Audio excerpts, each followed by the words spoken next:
ABS-CBN News and Current Affairs. Panig sa katotohanan, panig sa bayan.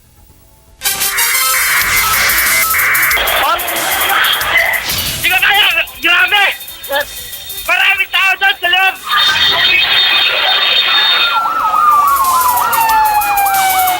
Sa ulo na nagbabagang balita. For the record po tayo, no? Kiniklaim niyo po ba yung responsibilidad sa pambaho ba? Oo, kiniklaim namin namin yan. Bakit niyo po ginawa yun? Gusto namin bigyan ng lesson na military. Sobra-sobra marami na patay ng Muslim.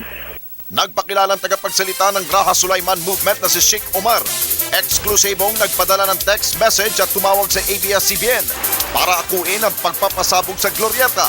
Yung sinasabi niya, i-confirm natin, do-double check natin. AFP, masusing tinututukan na ang ulat. Senador Antonio Trillanes iimbestigahan ng PNP matapos ang pahayag sa umunoy pagkakasangkot ng gobyerno sa pasabog sa Glorieta. Bilang ng namatay sa pagsabog, umabot na sa siyam matapos ma-recover ang isa pang bangkay sa walang patid na retrieval operation. Glorieta Mall sa Makati, business as usual, bagamat takot pa rin ang ilang mamimili. Mga opisyal ng AFP at PNP nag-ikot sa iba't ibang mall at LRT at MRT stations para inspeksyonin ang seguridad doon.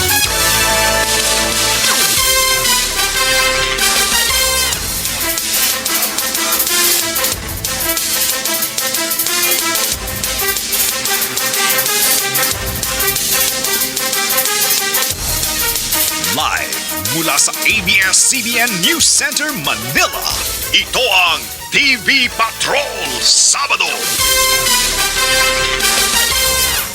Magandang gabi Pilipinas, ako po si Alex Santos. At ako naman po si Bernadette Zambrano. Narito ng detalye ng mga balita.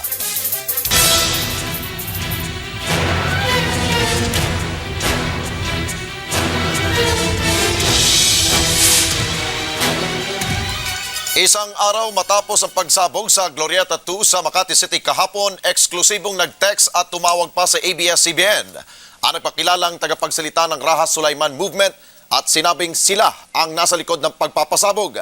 Masusi namang inalam ng mga otoridad ang pag-akong ito ng grupo. Exclusive nagpapatrol si Maan Makapagal. Alas 7 ngayong umaga, inako agad ng isang Sheikh Omar na sila ang responsable sa pagpapasabog kahapon ng Glorieta 2 na ikinamatay ng 9 katao. Si Omar ang spokesman ng Raha Sulaiman Movement. For the record po tayo, no? Kiniklaim niyo po ba yung responsibilidad sa pambaho ba? Oo, kiniklaim namin yan. Bakit niyo po ginawa yun? Gusto namin bigyan ng lesson na military. Sobra-sobra marami na patay ng Muslim. Ano itong grupo niya? Tapos ano yung nare-represent ng grupo? Yung Raha Sulaiman Revolutionary Movement. Sa isang text message na kanyang ipinadala sa ABS-CBN, ang demandang grupo, palabasin ng kulungan si Ahmad Santos, ang dinakip na tagapagtatag ng RSM movement na nakapiit ngayon sa maximum security jail ng Taguig. Ayon sa Intel community, si Santos ang isa sa likod ng pagpapasabog sa Super Ferry noong 2004. Iniimbestigahan na ngayon ng gobyerno ang pahayag ng grupo. Tingnan natin kung sila talaga ang gumawa. We will first investigate. Now, I have heard of that.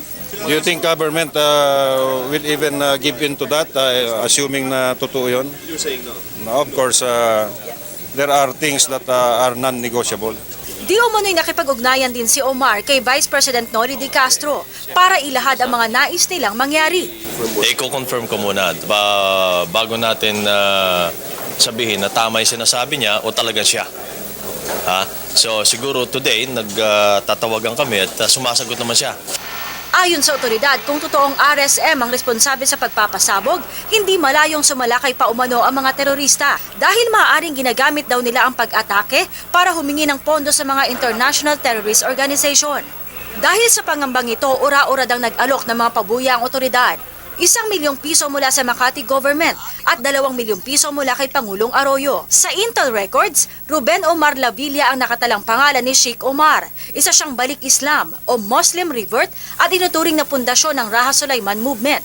Nagturo siya umano sa mga training base ng RSM sa Pangasinan at Tarlac na sinalakay ng otoridad noong Mayo 2002. Dati rin siyang propesor sa UP Diliman at naugnay kay dating Abu Sayyaf leader Gaddafi Janjalani. Naging kaklase niya si Janjalani sa Mindanao State University.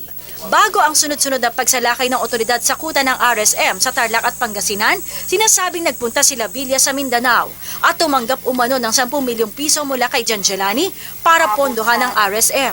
Mula nang madakip si RSM leader Ahmad Santos, sila Villa na ang humaliling tagapagsalita ng grupo. Maan Makapagal, Patrol ng Pilipino. Samantala sa pinakahuling update, may ilang otoridad po ang nagtungo sa ABS-CBN para mapakinggan ang pahayag ng umano'y umako sa pagpapasabog at sa kanilang inisyal na pakikinig. Duda sila kung totoong si Sheikh Omar ang boses na ito. Samantala, pinaimbestiga naman ng National Security Council si Senador Antonio Trillanes matapos itong sabihin kahapon na naniniwala siyang ang gobyerno mismo ang nasa likod ng pagpapasabog sa Glorieta Mall. Nagpapatrol si Nico Bawa.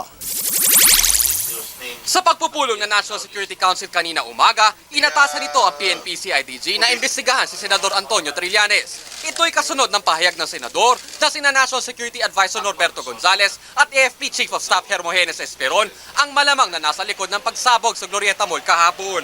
No, dapat mag-cooperate siya dahil very important matter ito. In fact, naalarma yung mga tao. Sa investigasyon sa crime scene, may nakitang traces ng RDX, isang sangkap sa paggawa ng C4 na ginagamit din ng AFP. Pero agad nilinaw ng militar na bilang nila ang lahat na eksplosibo, maliban na lang yung nawala sa Opus Mutiny. Hindi na ako nagugulat sa mga accusations ni Mr. Trillanes. Itinanggi din ng palasyo ang mga espekulasyon na sinadya ang pagsabog bilang taktika umano para malihis ang atensyon ng publiko sa mga eskandalong kinakaharap ng Administrasyong Arroyo. That's destabilizing talk na naman. Tigilin na yung mga usapan na ganyan. Tiniyak naman ng DFA sa mga foreign embassies na kontrolado ng gobyerno ang sitwasyon. Umapila na rin ang tulong ang pamahalaan sa simbahan para masugpo ang mga terorista. Sa susunod na linggo, nakatakda ang isang full National Security Council meeting kasama sina Senate President Manuel Villar, Speaker De Venecia at dating Presidente Fidel Ramos. Nico Bawa, Patrol ng Pilipino. Mas mahigpit pa ngayon ang pinatutupad na seguridad ng mga pulis at militar sa matataong lugar sa Metro Manila. Ibinaraw ang sigurado para di na muling malusutan ng mga elementong may pakana ng pagsabog. Nagpapatrol si Alvin El Chico. Mula Kamkrame, sumugod agad sa MRT Santolan Station sina PNP Chief Avelino Razon at AFP Chief Hermogenes Esperon. Personal na tiningnan ng seguridad, sumakay ng tren hanggang Taft at lumipat ng LRT. Habang naglalakad, kaliwat kanan ang pamimigay ng contact number ng PNP. Sa kada istasyon ng LRT at MRT, may nagbabantay na pulutong ng mga pulis. Malinaw ang instruction, siguruhing walang makalulusot na mga elementong posibleng maghasik ng karahasan. Walang humpayang paalala ni Razon at Esperon sa mga tao, mag-ingat at tumawag sa mga otoridad kapag may problema. Pero iba-ibang reaksyon ng mga tao sa mall sa presensya ng mga otoridad. Siguro pag kami makita tayong kakaibang kilos, pwede natin isumbong sa mga pulis. Hindi ganun kaganda yung security natin dito. Pagkatapos kumain, pinasadahan ulit ng mga pulis at sundalo ang LRT station. Pinapakita rin natin sa ating riding public na nandito ang ating pulis, nandito ang ating mga sundalo ng AFP, and it's safe to ride dun sa LRT, MRT. Mas maganda yung mas marami kaming deployment, madaling mapuntahan ng public. Sinisiguro ng PNP at AFP na hihigpitan pa nila ang seguridad sa Kamaynilaan para di na maulit ang trahedya sa Glorieta. Alvin El Chico, Patrol ng Pilipino. Siyam na po ang patay sa naganap na pagsabog sa Glorieta 2 sa Makati kahapon. Tumibay naman ang paniniwala ng pulisya na malakas na bomba ang ugat ng pagsabog matapos ma-recover ang C4 bomb component sa Ground Zero. Nagpapatrol si Weng Hidalgo. Round-the-clock ang retrieval operation ng iba't ibang grupo matapos ang pagsabog na gumulantang sa Glorieta Mall. At kaninang pasado 1:00 na madaling araw, na-recover ang bangkay ng pang-siyam na biktima na kinilalang si Rainier Tan.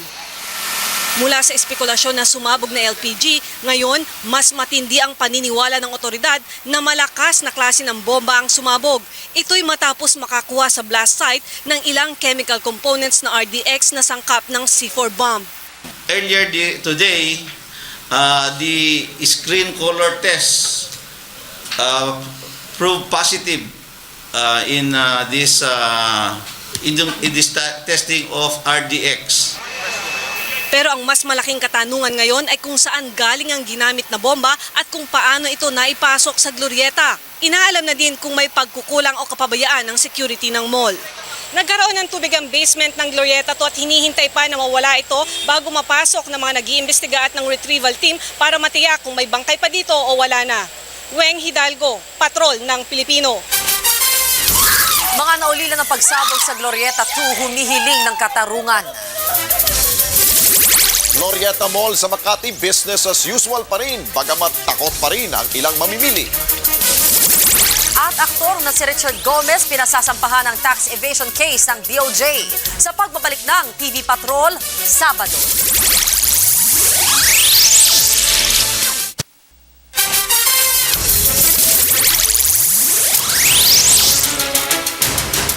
Base sa pagtaya ng mga investigador ng Ayala Land Incorporated, aabot ng 100 milyong piso ang halaga ng pinsala sa nangyaring pagsabog sa Glorieta 2 kahapon.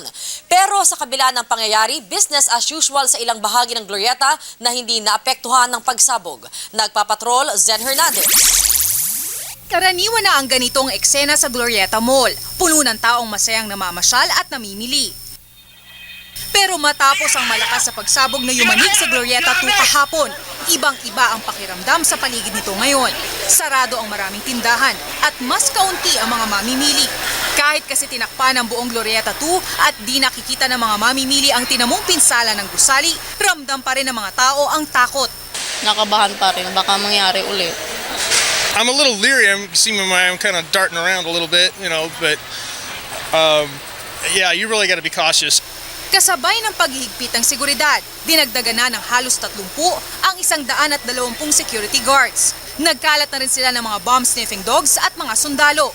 Kaya naman mismong mga may-ari ng Ayala Corporation na si Don Jaime Zubelde Ayala nag-ikot sa mall kasama ang pamilya para tignan ang sitwasyon at siguraduhing maayos ang lahat. Sana everyday ganon, hindi yung tuwing may accident lang. Sa kabila ng nangyari kahapon ay hindi pa rin maaawat ang ilang mga tao na pumunta sa mga malls. Kaya naman panawagan nila sa Glorieta at iba pang mga mall owners. Seryosohin ang kanilang responsibilidad na siguraduhin ang kaligtasan ng kanilang mga customers. Zen Hernandez, Patrol ng Pilipino. Pinauwi ng ilang nasugatan sa pagsabog sa Makati na isinugod sa Ospital ng Makati at sa Makati Medical Center. Bukod naman sa Ayala Corporation, tutulong na rin ang DSWD sa pagpapagamot sa mga biktima. Nagpapatrol, Joey Villarama. Hanggang ngayon, hindi pa malaman ng janitor na si Mang Moni kung paano siya nakalabas ng buhay sa gumuhong bahagi ng Glorieta 2. Ang naalala lang niya, pilit siyang gumapang sa gitna ng init, dilim, bubog at konkretong dumagan sa kanya. Yung kasamahan ko nga, malapit lang. Pero yung lumabas na ako, sabi ituro ko pa nga sana sa gwardiya na mayroon pa doon. Hindi ko na kasi nahimatay na ako doon. Papasok na rin sana ang asawa ni Mang Moni na si Eileen na janitor din sa mall nang mangyari ang insidente. Pero napasugod siya sa ospital nang di makontak ang asawa.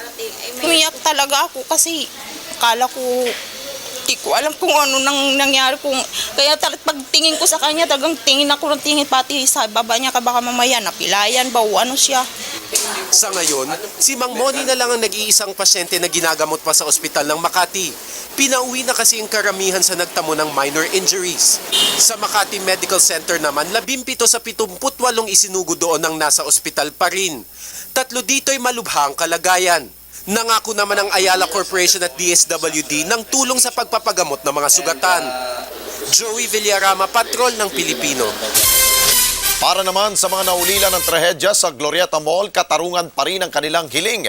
Lalo't ang ilan sa bangkay ng mga biktima ay hindi pa rin nakikita. Nagpapatrol si Abner Mercado. Isang computer programmer sa isang telecommunication company sa Makati ang 25 taong gulang na si Gian De Gracia. Nagtungo siya sa Glorieta kahapon para mananghali. Mga bandang 2:00, nung nalaman kong may pagsabog na naganap sa Glorieta, tinext ko siya. At ang kuwan ko sa mag-ingat ka anak at may sumabog sa Glorieta. Ang hindi pa alam noon ni Mang Andres, sinawing palad na pala ang kanyang anak at ang kaibigan nitong si Maureen De Leon. Hindi pa rin nakikita ang bangkay ni De Leon at pinangangambahan na nadaganan ng mga guho mula sa malakas na pagsabog. Halos gumuho din ang mundo ni Aling Sinaida nang makita ang bangkay ng anak nitong si Nino Cesar sa Rizal Funeral Homes. Ayaw niya mag-abroad dahil sa akin, ayaw niya akong iwan. Maraming lumabas sa kanya sa abroad pero ayaw niya talaga umalis. Hindi raw niya akong kayang iwan. Paano na ngayon yan? Sa isang malaking kumpanya sa Makati, nagtatrabaho si Nino Cesar. Kung sakaling may galit kayo kung kanino man, huwag naman mo ganyan kasi may maraming biktima na nadadamay. Abner Mercado, Patrol ng Pilipino. Hindi sinasantabi ng otoridad ang posibilidad na nagkaroon ng security lapses sa nangyaring pagsabog sa Makati. Pahay naman ng Red Cross sa publiko sakaling maipit sa isang pagsabog. Nagpapatrol si Israel Malasa. Malawak ang sakop ng napinsala na pagsabog sa Glorieta Mall 2 kahapon.